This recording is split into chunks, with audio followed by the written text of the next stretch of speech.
La noche era fría, era oscura. El pueblo de Israel estaba en expectativa.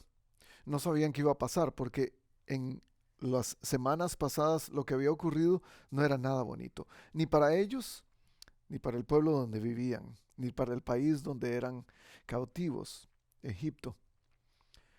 Estaban esperando la última de las plagas que Dios había prometido mandar antes de dejarlos salir de Egipto. Nadie entendía cómo sería esto, nadie sabía. Lo que sí sabían era que cada familia, esa misma noche, cada familia tenía que hacer un sacrificio, el sacrificio de un cordero pequeño, para después tomar su sangre y pintar los dinteles de la puerta, el marco de cada puerta de la casa y esperar lo que iba a suceder. Porque lo que Dios había dicho era que un ángel, el ángel de la muerte, iba a pasar esa noche e iba a sacrificar a todos los primogénitos donde no hubiera sangre en la puerta. Y eso es lo que pasa con Egipto. Los primogénitos de todo Egipto, incluyendo al hijo del rey, del faraón, mueren esa noche, mientras los israelitas, a través de la sangre del sacrificio del cordero que hicieron, salvan la vida de sus hijos. Y esto da paso a una de las más grandes historias de salvación en la Biblia. De hecho, es tan grande esta historia de la salvación que es un punto de partida, es un punto de comparación a la salvación del pueblo de Dios en los tiempos posteriores. Es tan grande esta historia, es tan significativa en términos bíblicos que se compara a la liberación de todo el mundo del pecado de parte de Cristo. Y es ahí donde empieza nuestra historia hoy. Nuestra historia comienza en un cordero pequeño que es sacrificado para salvar a un pueblo entero. Un cordero que es sacrificado para que su sangre tenga un significado eterno, un significado de libertad, un significado de perdón. Y este cordero será más adelante, y en específico en este pasaje que hoy tenemos, en el libro de Juan, revelado como el progenitor, el que va a dar punto de partida al concepto del Cordero de Dios que quita el pecado del mundo. Estamos en el primer libro de Juan, perdón, en el capítulo 1, y vamos a leer hoy de los versículos 19 al 34 para poder entender qué significa la llegada del Cordero de Dios al mundo y qué implicaciones tiene para nosotros. Pero vamos a leer en orden. La semana pasada Juan nos dijo que en el principio era el verbo era con Dios y el verbo era Dios. Estaba y era Dios. Y nos recuerda la anticipación de Cristo antes de su creación, la preexistencia de Cristo antes de la creación. Él es antes de todas las cosas y por Él fueron creadas todas las cosas y Él será la consumación de todas las cosas. Juan nos da un vistazo de quién es Cristo, el Eterno, la palabra de Dios. La palabra de Dios que dice y se hace. La palabra de Dios que habla y crea.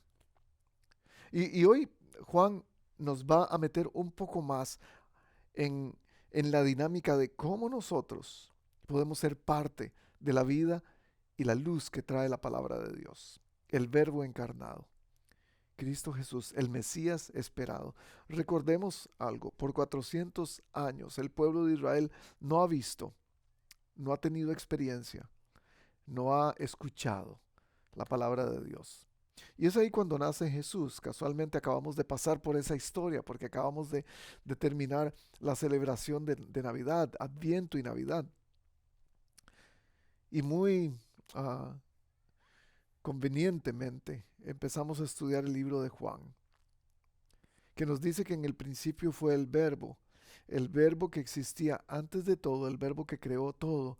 Ahora llega al mundo, se encarna, deja su gloria, se encarna como un niño, como una persona vulnerable, como cualquiera de nosotros, y entra al mundo para hacernos a cada uno de nosotros testigos de lo que Él puede hacer, de lo que Él ya hizo y de lo que Él hará. Juan capítulo 1, versículos del 19 al 34. Y empieza diciendo estas palabras. Este es el testimonio de Juan. Cuando los judíos de Jerusalén enviaron sacerdotes y levitas a preguntarle quién era. Ahora, recuerden que Juan nos dio la introducción a Juan el Bautista, al otro primo de Jesús. Y nos dijo que Juan el Bautista, o Juan el Testigo, llamémoslo diferente, vino para abrir el camino y dar la introducción, dar el anuncio de la llegada del Mesías. Juan, dice Juan, el testigo, dice Juan el escritor, no era la luz, sino que más bien él daba testimonio de la luz. Y es aquí donde nos introduce a este concepto del testigo, del testimonio. Y esta es la primera palabra que usa en este versículo 19. Este es el testimonio de Juan cuando los judíos de Jerusalén enviaron sacerdotes y levitas a preguntarle quién era. No se negó a declararlo, versículo 20, sino que confesó con franqueza, yo no soy el Cristo. Juan nos va a hablar acerca de un testigo. El testigo es el Bautista, el testigo en realidad. Juan el testigo es Juan el Bautista, que Juan el escritor nos está introduciendo. Juan va a hablar acerca de este testigo. Juan va a hablar acerca del profeta que él representa o que la gente piensa que él es. Pero también nos va a hablar del Cordero. Y nos va a llevar en una transición acerca de cuál es la función del testigo, cuál es la función del profeta y cuál es la función del Cordero. Y nos vamos a asombrar de cuán parecidas son. No porque algunos de los que no son el Cordero tienen tanta importancia como él, al contrario, sino por lo importante de la razón, del propósito de la venida del Cordero.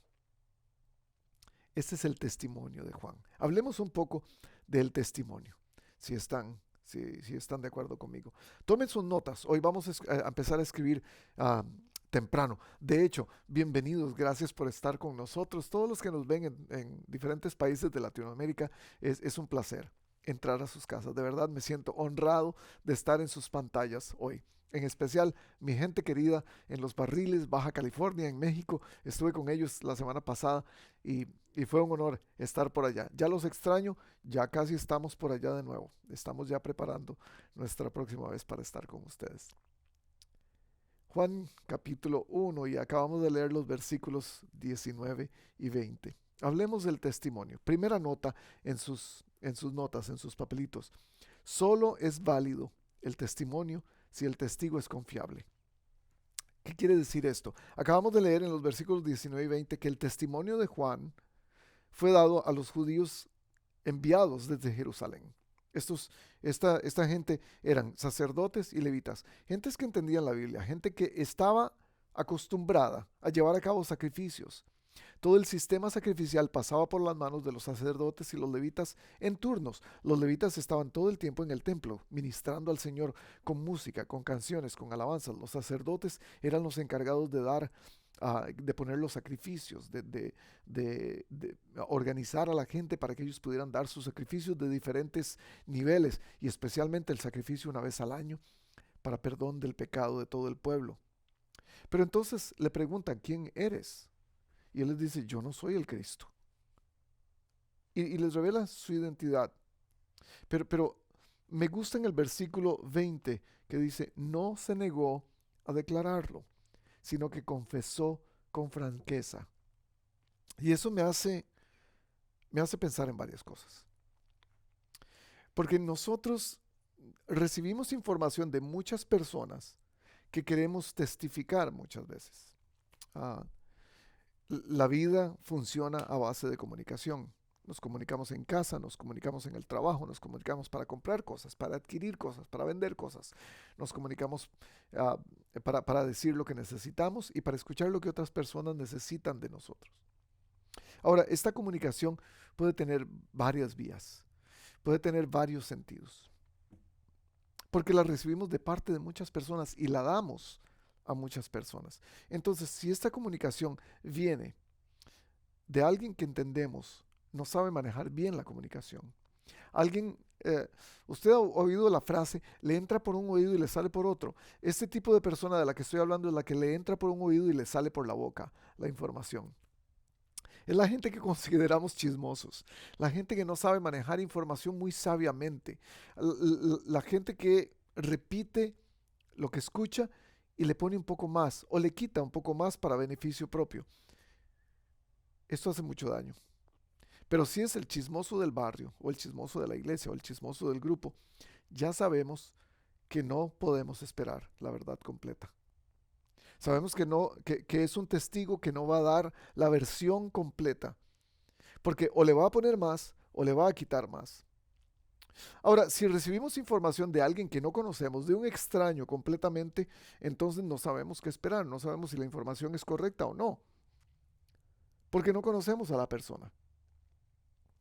Pero si recibimos información de alguien que es confiable, de alguien por el que podríamos poner las manos en el fuego y decir, esta persona siempre dice la verdad, esta persona siempre, cuando habla, habla con veracidad, habla para decir la verdad, entonces podemos esperar con confianza que la información sea correcta.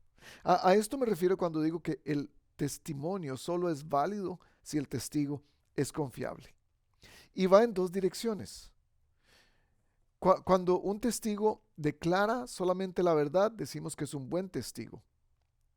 Pero también no es solamente declarar la verdad cuando sea necesario, es también estar dispuesto a declararla siempre. En las cortes, los testigos son llamados para ofrecer testimonio acerca de lo que han experimentado, lo que han visto, de lo que han sido testigos, valga la redundancia de la palabra. Pero no necesariamente esta persona da testimonio una y otra vez de esa verdad, porque no le he solicitado. Y esta es la segunda parte de cómo yo veo al testimonio de alguien que es confiable. El que es confiable dice la verdad, dice la versión correcta de su testimonio, pero también la dice siempre. Es una verdad que siempre caracteriza al que la dice. La declara o declara todo lo que ha visto, todo lo que ha oído, de manera correcta, pero lo hace constantemente. Y eso me hace pensar en nosotros. Me hace pensar en nosotros porque muchos de nosotros tenemos un testimonio que no es tan válido, porque nosotros no somos personas confiables. Porque algunos de nosotros no sabemos manejar la información muy bien. Porque cuando escuchamos a alguien de alguien más, de otra persona, intentamos reproducirlo y ponerle nuestro propio sabor, nuestra propia versión de ello. Es más, algunos de nosotros hemos tenido la oportunidad de testificar a Cristo y no lo hemos hecho. No es solamente cambiar la versión, pero también tener la oportunidad y no hacerlo. Y me pregunto, ¿cuántos de nosotros que estamos viendo este video hoy hemos tenido la oportunidad de hablar de Jesús? Hemos tenido la oportunidad de animar a alguien y no lo hemos hecho. ¿Cuántos de nosotros hemos tenido la oportunidad de darle una palabra de ánimo a la cajera o al cajero en la tienda y no lo hemos hecho?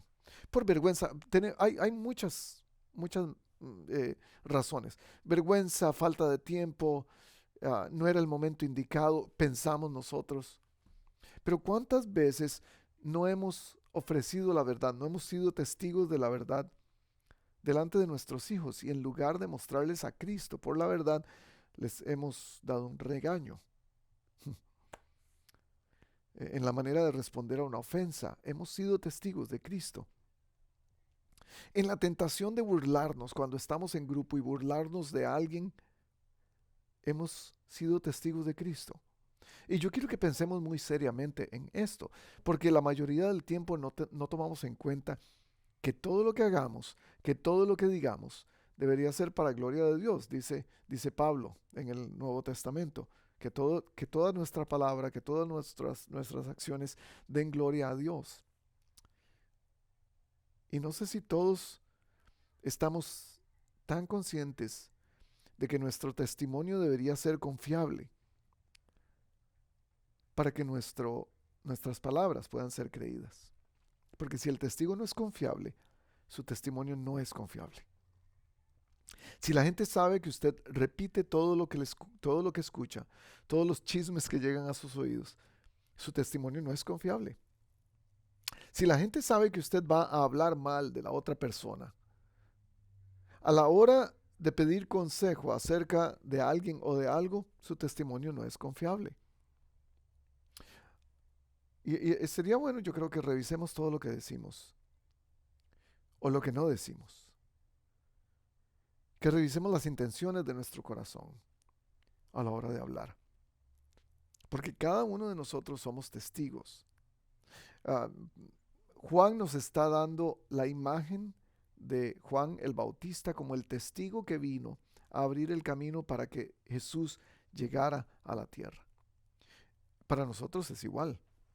Muchos de nosotros queremos hablar de Cristo con los perdidos, pero con nuestras familias hablamos ofensas, malas palabras o groserías. Muchos de nosotros queremos proclamar el nombre del Señor en grandes campañas en la iglesia, delante de todos.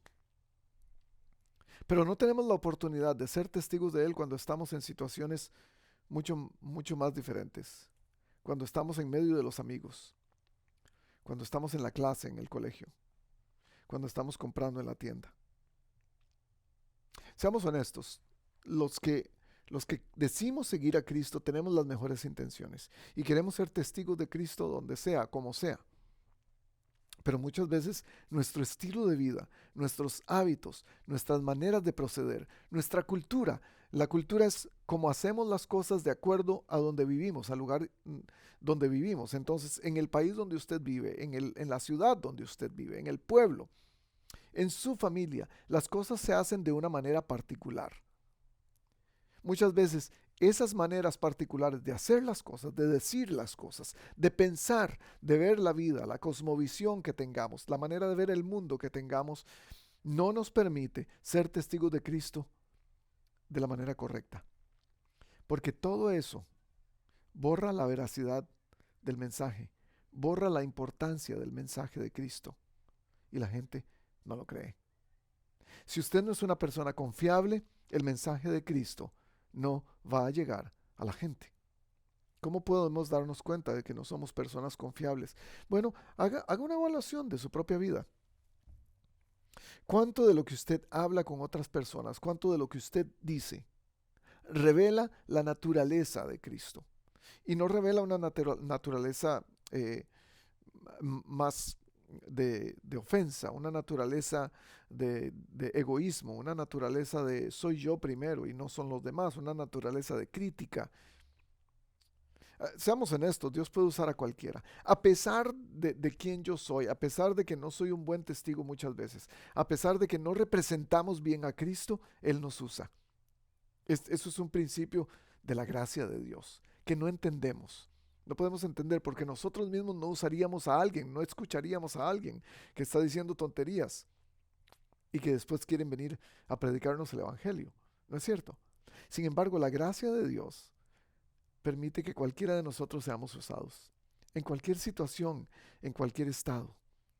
Dios usa a cualquier persona. Pero Él prefiere que sepamos la importancia de las palabras que emitimos antes de proferirlas, antes de decirlos. Proverbios, capítulo 6, versículos 16 al 19. Voy a hacer un resumen.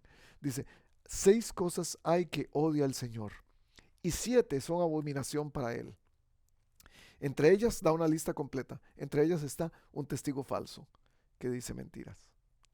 Y usted podrá decir, no, pero yo cuando hablo de Cristo soy honesto y estoy diciendo la verdad, a pesar de que tal vez hablo de Cristo acá y me vuelvo acá para hablar groserías, o me vuelvo para el otro lado para contar chismes, o me vuelvo para acá para hablar mal de mi prójimo, o me vuelvo para el otro lado para decir mentiras.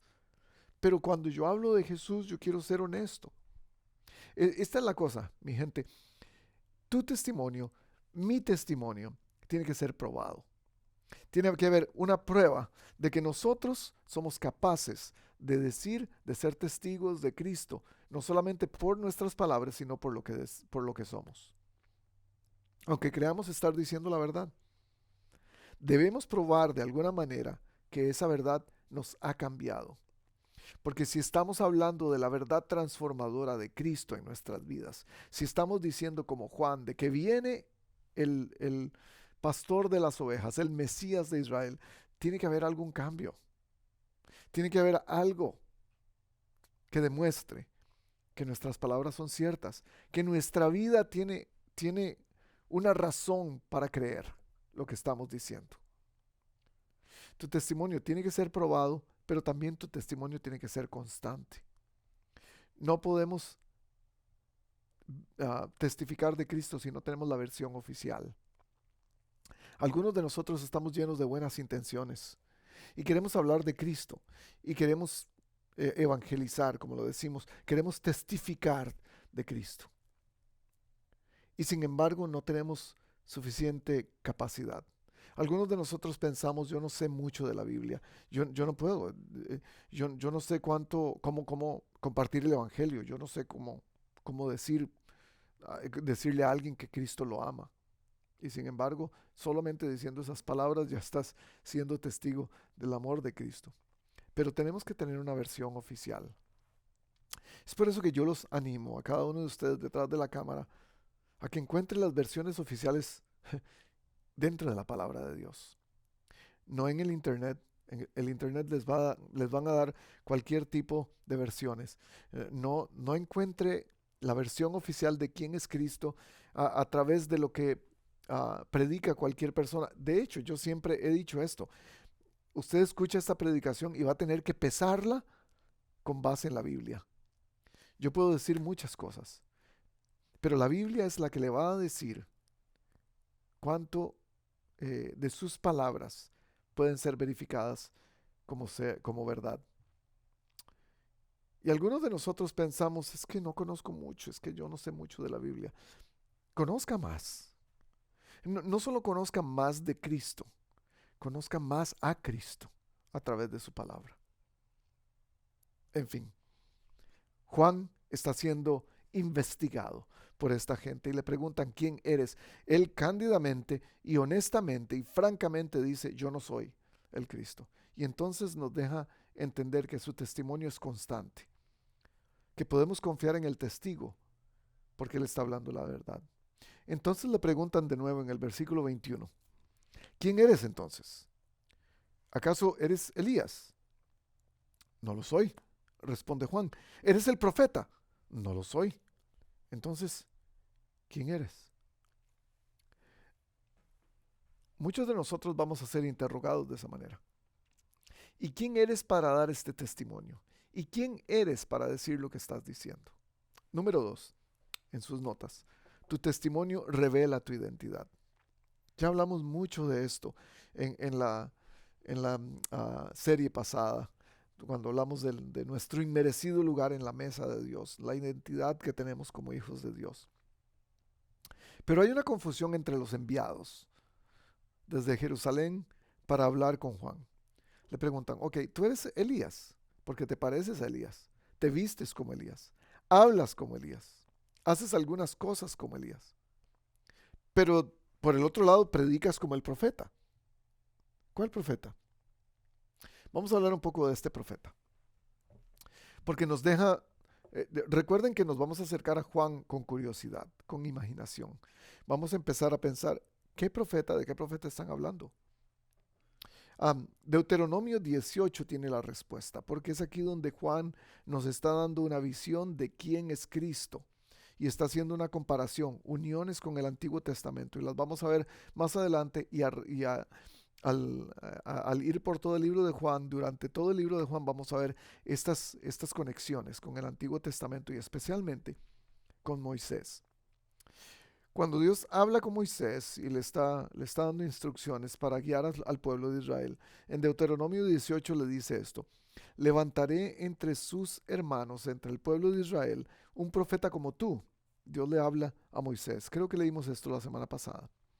Pondré mis palabras en su boca. O sea, él hablará lo que Dios dice. Y él les dirá todo lo que yo mande.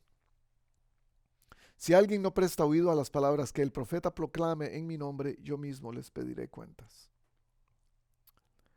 En el versículo 45 del capítulo 1 de Juan, Natanael va a revelar que Jesús es el enviado de quien Moisés escribió. Y este es el versículo al cual se está refiriendo en Deuteronomio capítulo 18. Es por eso que la gente le está preguntando a Juan, ¿tú eres este profeta del cual Moisés escribió? Que sería muy parecido a ti, que traería las palabras de Dios. Y Juan les dice, es que no soy.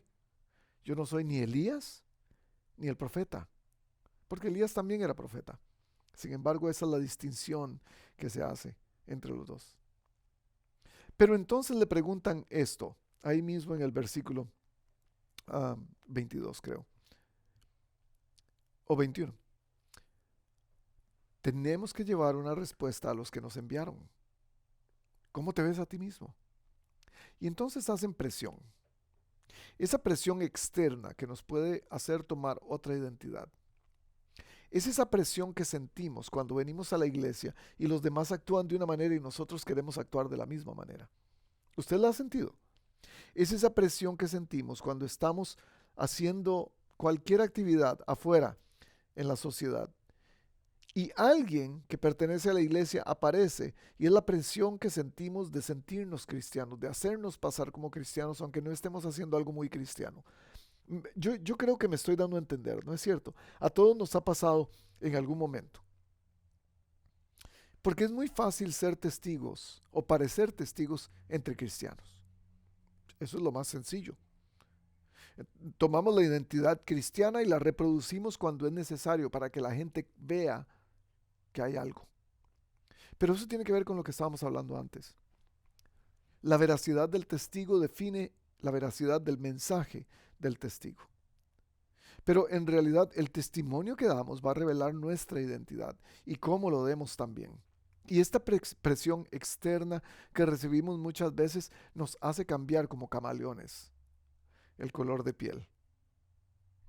En conversaciones diarias, en eventos, en oportunidades que tenemos o no para hablar de Cristo, nuestra piel puede cambiar.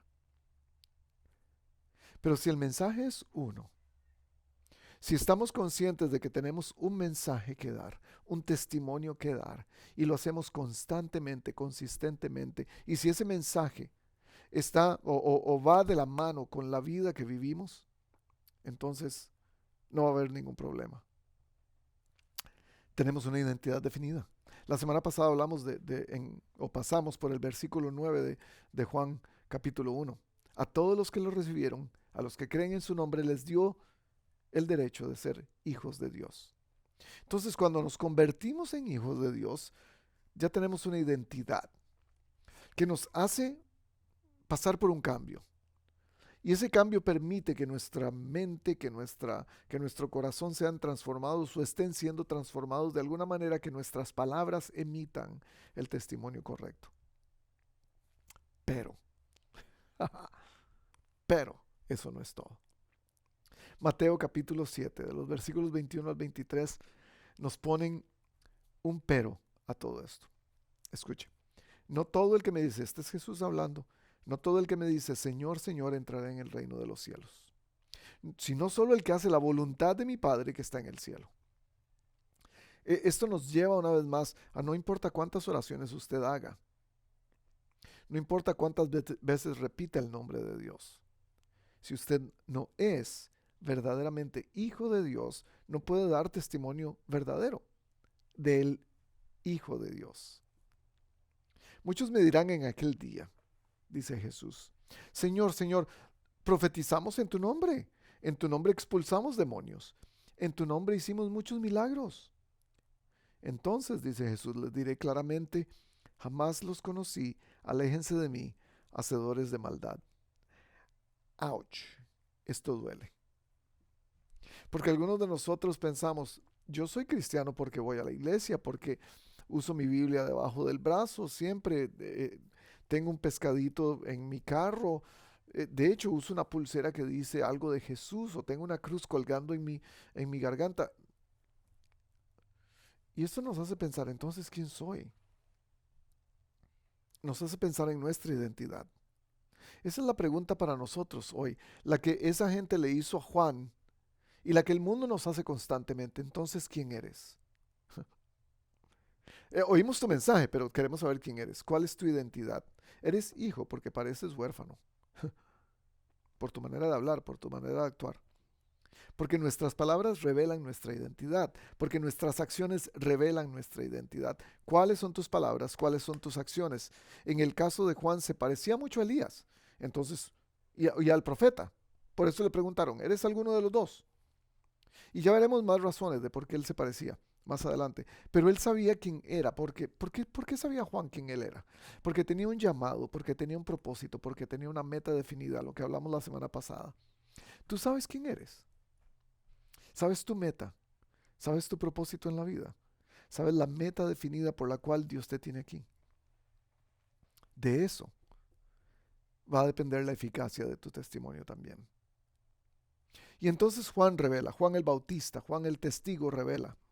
Yo soy la voz del que grita en el desierto, enderecen el camino del Señor. Y él respondió con las palabras del profeta Isaías. Algunos de los que habían sido enviados, dice el versículo 24, por los fariseos, lo interrogaron. Este es otro grupo. Los primeros venían desde los judíos. Eran los levitas y algunos sacerdotes del templo. Ahora vienen los fariseos.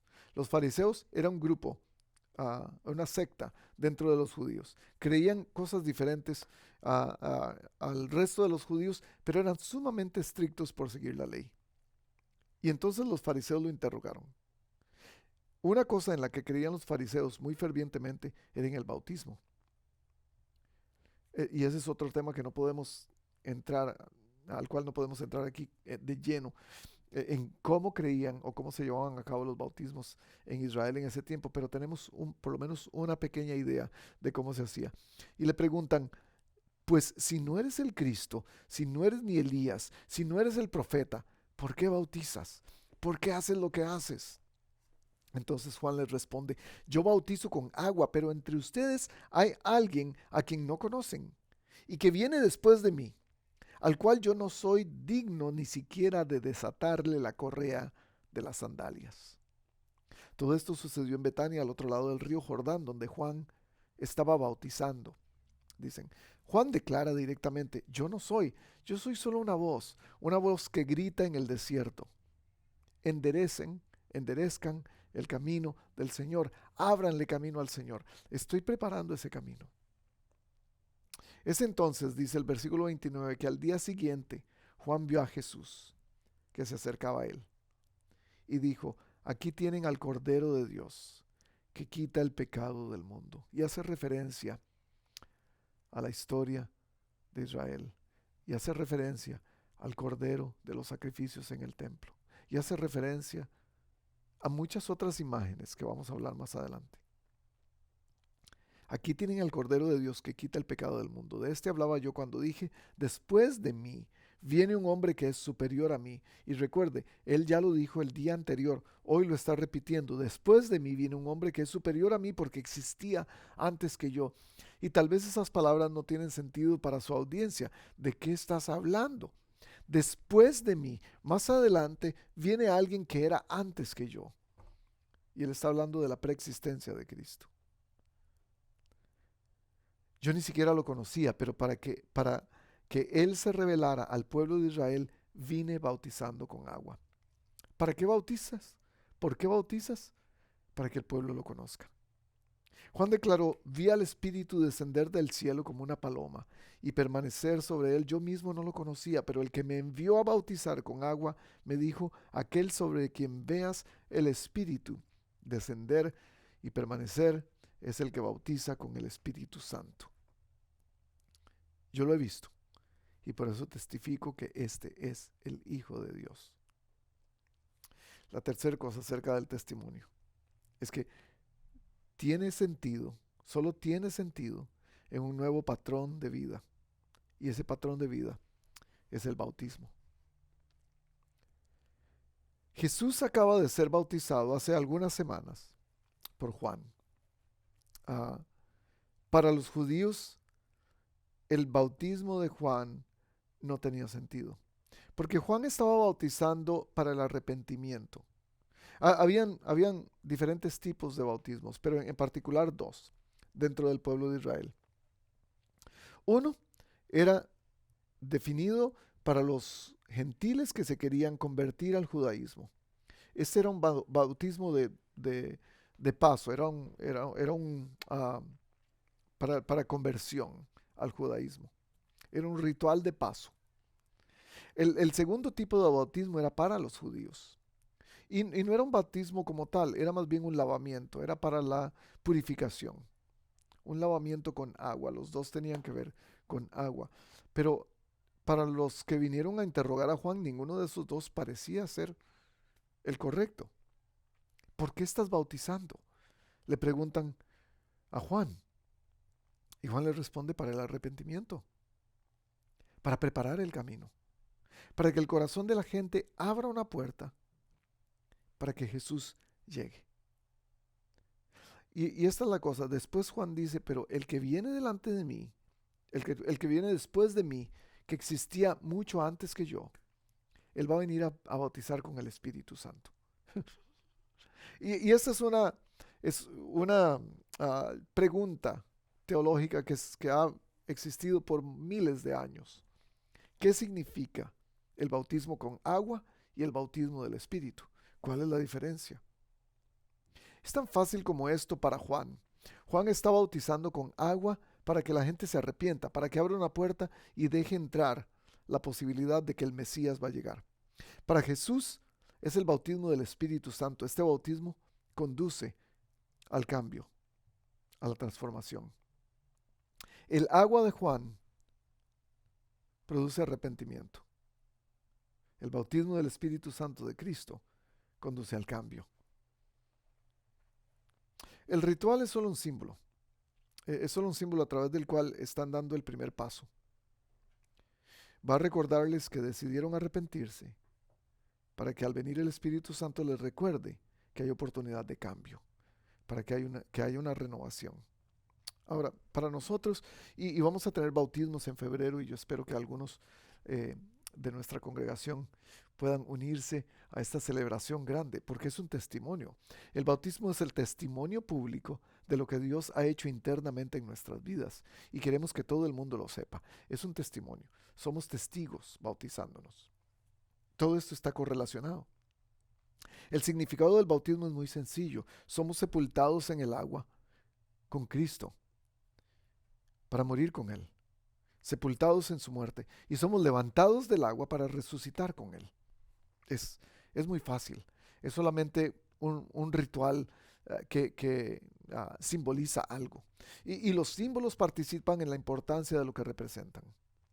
Y es por eso que el bautismo es tan importante, porque es un testimonio para los demás. ¡Wow! Esta persona está decidiendo morir con Cristo y está decidiendo resucitar con Cristo. ¿Qué significa esto?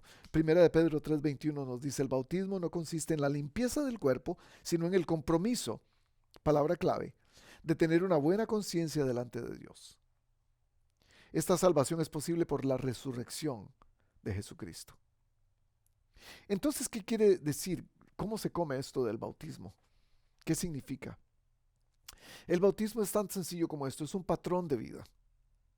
El símbolo es un recordatorio de lo que tenemos que hacer cada día. Morir con Cristo, resucitar con Cristo, cada día. Estamos siendo testigos del cambio que Dios está haciendo en nuestras vidas diariamente. ¿Qué es lo que está haciendo Dios en nuestras vidas? A partir de este símbolo del bautismo. Y aquí es donde viene la advertencia. Quiero advertirles que va a haber cosas que van a pasar a raíz de este testimonio que vamos a dar público de que queremos seguir a Cristo. Dos cosas para ir aterrizando. La primera advertencia es que nuestra voz grita en el desierto. Y usted piensa: ok, ¿y eso qué tiene que ver? Juan dice que él es solamente una voz que habla, que grita en el desierto, que proclama en el desierto: abran el camino del Señor. Por eso está bautizando, para que la gente crea que el Señor viene, que el verdadero Mesías viene. Y nosotros hoy, entonces, testificamos lo mismo que Juan de alguna manera. Recuerde, el día después de que Juan dice estas cosas, ve a Jesús y dice, he aquí, da testimonio público, he aquí el Cordero de Dios que quita el pecado del mundo. Eso es lo que hace nuestro bautismo, gente. Cada día nosotros le estamos diciendo a la gente, mírenme, miren mi vida, miren mi estilo de vida, miren mi cambio, miren lo que digo, miren lo que hago, miren con quién me relaciono, miren las palabras que digo, o escuchen las palabras que digo, porque pueden ver al Cordero de Dios que ha quitado el pecado del mundo y de mi vida. Como lo fue con él, nuestro testimonio está siendo formado en el desierto. Esto no es fácil. ¿Qué quiere decir esto? De una voz que grita en el desierto. Una voz que grita en medio de la dificultad. Una voz que grita en medio de la soledad, en medio de la tentación, en medio del problema. El desierto en la Biblia se caracteriza o tiene el significado de los momentos bajos de nuestra vida. El desierto significa el problema, la tentación, la dificultad. Jesús ha sido bautizado por Juan. La voz que clama en el desierto, abran camino a este que estoy bautizando ahora. Jesús lo hace solamente como un ejemplo de lo que nosotros tenemos que hacer. No porque Él necesita arrepentimiento, más bien porque Él quiere el reino de los cielos que venga. Él quiere que venga el reino de los cielos. Mejor dicho, Jesús está dándonos un ejemplo, modelando lo que Él quiere que nosotros hagamos, modelando lo que Él va a hacer más adelante, porque Él va a morir y a resucitar. Es muy interesante que inmediatamente después de ser bautizado, Jesús pasa tiempo en el desierto, porque tiene que prepararse. Porque déjeme decirle, el desierto nos prepara.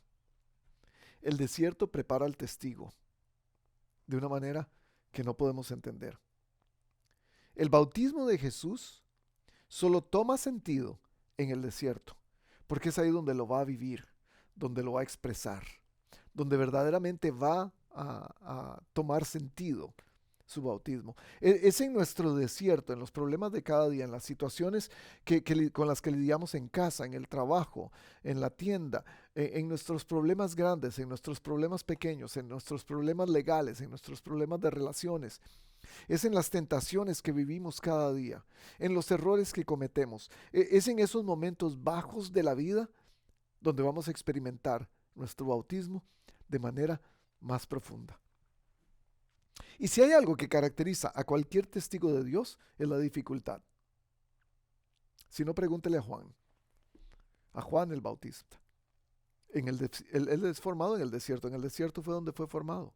Pregúntele a Moisés, fue en el desierto, después de 40 años de estar en el desierto, donde fue formado, antes de que Dios lo llamara para dar testimonio. Si no, pregúntele a Jesús. 40 días en el desierto después de ser bautizado para que fuera probado su fidelidad a Dios. Que Jesús por supuesto va a hacerlo sin ningún problema porque es el Hijo de Dios. La cosa es esto, cuando estamos en el desierto no creemos que podemos ser testigos eficientes. Cuando estamos en el desierto no creemos que podemos ser testigos. Porque es tan difícil, es tan duro. Y quizás en el desierto es donde se demuestran nuestras inseguridades, nuestras tentaciones, nuestro poco conocimiento de la Biblia. Nuestro desierto dice, no somos capaces de hacer esto. Pero en efecto ahí se comienza. Algunos de nosotros decimos, no soy nadie. No tengo experiencia. La gente me rechaza, no tengo nada de importancia en la vida. Y déjeme decirle, ahí es donde empieza tu testimonio. Ahí es donde se hace más palpable, como Jesús, que se despojó de sí mismo, que dejó todo lo que tenía, que se puso en el lugar más bajo, en el lugar de siervo. Es ahí donde se prueba su testimonio acerca de Dios, porque está viviendo en su patrón del bautismo, muerte y resurrección. Alguien en este lugar, detrás de esta cámara, ha pasado mucho tiempo en el desierto. Alguien detrás de esta cámara en este momento está en el desierto, está pasando por un desierto de descontento, de tristeza, de soledad. Es un desierto que nadie puede entender, es un desierto de soledad. Sin entender que este desierto lo está preparando para ser un testigo mucho más efectivo. Porque cuando pasamos por el desierto y somos capaces de ser testigos de Cristo, somos capaces de vivir en nuestro patrón del bautismo, aunque sea duro, aunque estemos llenos de tentaciones, aunque estemos llenos de críticas, aunque estemos llenos de descontentos y desilusiones, Dios está preparándonos constantemente para ser sus testigos en el mundo. Y ser testigos fieles que la gente cree y ser testigos que tienen una palabra para compartir. Es por eso que para finalizar, nuestro testimonio tiene un costo. Nuestro testimonio incluye un costo. Y ese costo se llama autonegación. Tenemos que dejar quiénes somos nosotros y dejar que sea Dios. Morir a nosotros mismos. Por eso nace Jesús. Esa es la razón por la que Jesús nace, para morir. Y nosotros no entendemos eso porque no nos gusta la idea de morir. Y es por eso que nuestro patrón del bautismo nos va a recordar día con día: viva muriendo con Cristo cada día. Porque Él lo va a resucitar. Morir como el Cordero. Es por eso que Juan lo ve y le recuerda: aquí viene el Cordero de Dios que quita el pecado del mundo. Para quitar el pecado del mundo, la única manera que Jesús puede hacer eso es muriendo, dando su vida en la cruz. Solo al morir el Cordero, se pudo usar su sangre para pintar las puertas en Israel. Solo al morir el Cordero pudo Abraham dar sacrificio en lugar de matar a su hijo Isaac para salvarle la vida. Solo al morir los corderos cada año era posible ofrecer el perdón de los pecados de todo el pueblo de Israel, y solo al morir el Cordero Santo de Dios, el Cordero de Dios, pudo darnos libertad y perdón de todas nuestras faltas. Ese es el costo de ser testigos. Porque recuerden que la palabra testigo tiene también que ver con mártir. De acuerdo a lo que hablamos la semana pasada, es la misma palabra que usa Juan: mártir y testigo. Es lo que él vino a modelar para nosotros. Es lo que modeló Juan el Bautista. Es lo que modelaron los 12 discípulos. Cada uno de ellos tuvo que sufrir muerte difícil. Es autonegación. Es arrepentimiento constante. Es limpieza constante. Es muerte constante y resurrección constante. Es convertirse en un mártir que está dispuesto a dar su vida por lo que testifica. Quizás algunos de ustedes no están muy satisfechos con la manera que han representado a Cristo, con la manera que han testificado de Cristo. Quizás usted dice: yo no soy un buen testigo, no he sido un buen testigo, me hace falta mucho para llegar allá. Me he quedado demasiado tiempo en mi desierto y no he tenido la oportunidad de aprender. Y todavía no sabes quién eres en Cristo, todavía no has aprendido cuál es tu identidad. Sin embargo, Él dice: si crees en mí, yo te voy a llamar hijo. Y como hijo te voy a dar todo lo que necesitas para que me representes bien. Pero no he sido un testigo confiable, decimos. Sigo hablando mal de la gente. Sigo pensando lo peor de la gente. Sigo cayendo en mis tentaciones. Sigo siendo débil. Y en medio, a pesar de los desiertos por los que pasamos, Él nos está llamando a ser honestos, a ser fieles. Y tal vez hoy es el día que tienes que aprender a vivir en tu patrón del bautismo. Y tal vez hoy es el día, si no has tomado el paso del bautismo solamente como un ritual, solamente como un símbolo, tal vez hoy es el día que tienes que darlo. Una vez más, tendremos bautismos en febrero aquí en nuestra congregación. En donde quiera que usted esté, tome la decisión. Pídale a un amigo que lo bautice en la bañera de su casa, en el mar, en el río, en la piscina, en cualquier lugar, en el jacuzzi, donde sea. Pídale a alguien que pueda darle la oportunidad a usted de testificar que usted quiere ser parte de esto, que usted quiere ser reconocido como hijo de Dios. Él nos prepara en el desierto. ¿Cómo se hace esto? Dirá usted. ¿Cómo empiezo? Bueno, número 1, en obediencia total a Cristo, haciendo lo que Él te pide. Número 2, en dependencia total de Cristo. Es diciendo: lo que Él te pide. Y número 3, en identificación total con Cristo, siendo quien Él te pide ser. Es mi oración para cada uno de ustedes, que hoy, a través de esta palabra de Juan, puedan identificar su testimonio, puedan identificar su bautismo, puedan identificar su desierto, que de esa manera se conviertan en testigos fieles de Cristo. Nos vemos la próxima semana.